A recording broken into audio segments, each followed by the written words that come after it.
Now we're gonna bury you till you've learned your lesson. Ah! That's not how grounding works! Also, why exactly did they wait until the next morning to discuss Steven's grounding? The ocean! So Lapis, overnight, was able to grab the entire fucking ocean out from everyone's noses, and nobody noticed until now? Either Lapis is the stealthiest thing on the planet, or every resident of Beach City is blind and or stupid. It was Lapis Lazuli. Lapis Lazuli? She's the gem you released from the mirror. Yeah, the thing that happened 1 episode ago that I highly doubt Steven needed explained to him. Then again, this is Steven we're talking about, so maybe I'm expecting too much from him. Why do some of these people's eyes look fine, but then others look like they've fallen into some weird trance? I want to help too. And the gems just let her come? Why? Surely they'd realize that Lapis is likely to attack them again, and thus this mission is highly unsafe for a human like Connie to come along to. You're ungrounded, by the way. Why? Determination to fix his mistake or not, he's still fucked up. Not to mention Garnet said before that one of the main reasons he was grounded in the first place was for disobeying an order. It just seems weird that they let him off so easily here. Pearl has a seatbelt on in this shot, but then in the next shot it disappears. So what do you think, Garnet?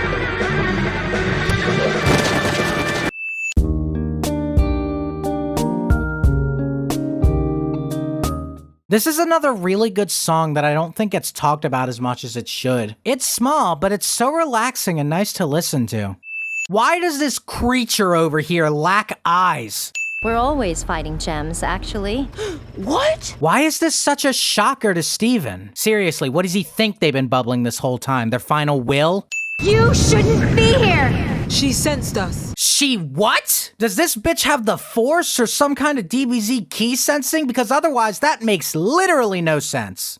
But we're Beach Summer Fun Buddies! Out of universe, I can understand that that's meant to be a callback to when she was in the mirror, but in universe, I see no reason for how Lapis could still project Steven's voice through a pillar of water. Visually, I kinda get it, since water could technically be a mirror-like surface since it's reflective, but how did she perfectly mimic Steven's voice? Is that a part of this power? I have my doubts on that one. I said, leave me alone! So again, out of universe, Lapis makes these clones to have a cool mirror match happen. But in universe, this seems like a pretty big waste of time. She is quite literally holding the entire fucking ocean in her hand. She can't spare a few cubic miles of water to push these guys away. And yes, I know, I have to suspend some of my disbelief for these things. But giving someone the ability to steal the entire ocean at not even their full strength, which supposedly would have had to happen faster than the speed of light according to the wiki, makes me question why she's holding back so much, especially against people that she thinks have kept her captive for thousands of years. With how much resentment she holds, this just seems like the writers are arbitrarily holding her back just for the sake of this fight. Which is a cool fight scene, mind you, but it's still a tiny bit puzzling. What does help, however, is the music. Oh my god!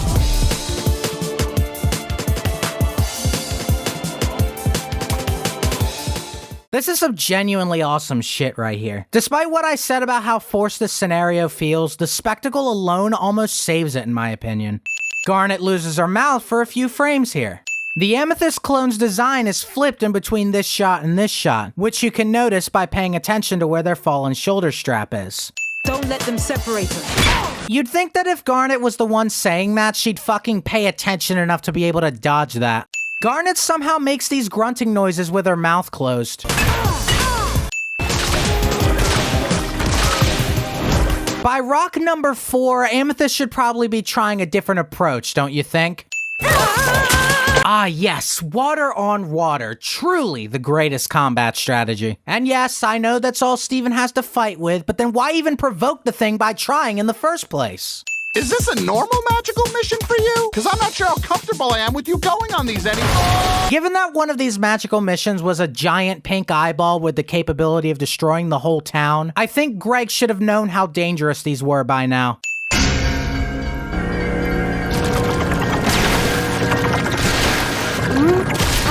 I've said how to many things before this point, but there is no how big enough for this shit. Does Lapis give up? She has no reason to. Did the force of the water hitting that shield seriously have enough of an oomph behind it to cause that? Because then you'd think Steven would fall backwards or move at all? This just feels like the Crewniverse got bored, so they wrote a gigantic ex machina to move the plot forward. Both Greg and the van disappear in this shot. This is a very inefficient water tower. Seriously, Lapis should only need a very small surface area to stand on, so it's kind of pointless to waste a lot of water like this rather than thinning it out to make it taller. She's probably not gonna reach Homeworld even if she does do that, but it would make more sense for it to be shaped taller rather than wider, wouldn't it? This part of Lapis's arm isn't colored in this shot. I can fix your gem. I have healing powers. How mighty convenient that that was established literally right before this arc, huh? Thank you, Steven. No prob, Bob. It's Lapis. Yeah. Why is Steven's face so damn tiny in this shot? It's hilarious for all the wrong reasons. How is this water coming down in giant cube-like shapes? That's not how water works. She didn't turn it into ice. Is it a result of Lapis losing control over it? Because it's sure never explained.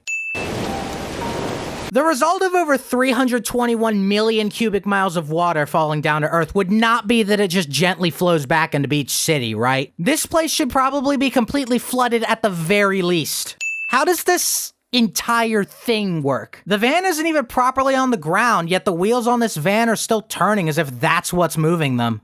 Also, unless the water was moving at Mach 5 and then slowed down close to Beach City, there is no way Steven should be able to hold this bubble for the entire trip back, especially considering the amount of water that was probably hitting the bubble.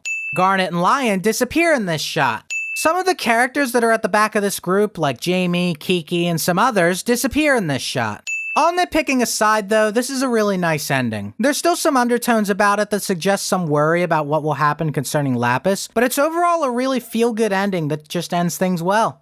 Steven is on Mayor Dewey's shoulders in this shot, but then in this shot, Dewey and Lars have seemingly switched places, with Steven now on Lars' shoulders. Garnet's shoulder pad is the wrong color in this shot. Kind of fitting that this is the last sin of the season, huh?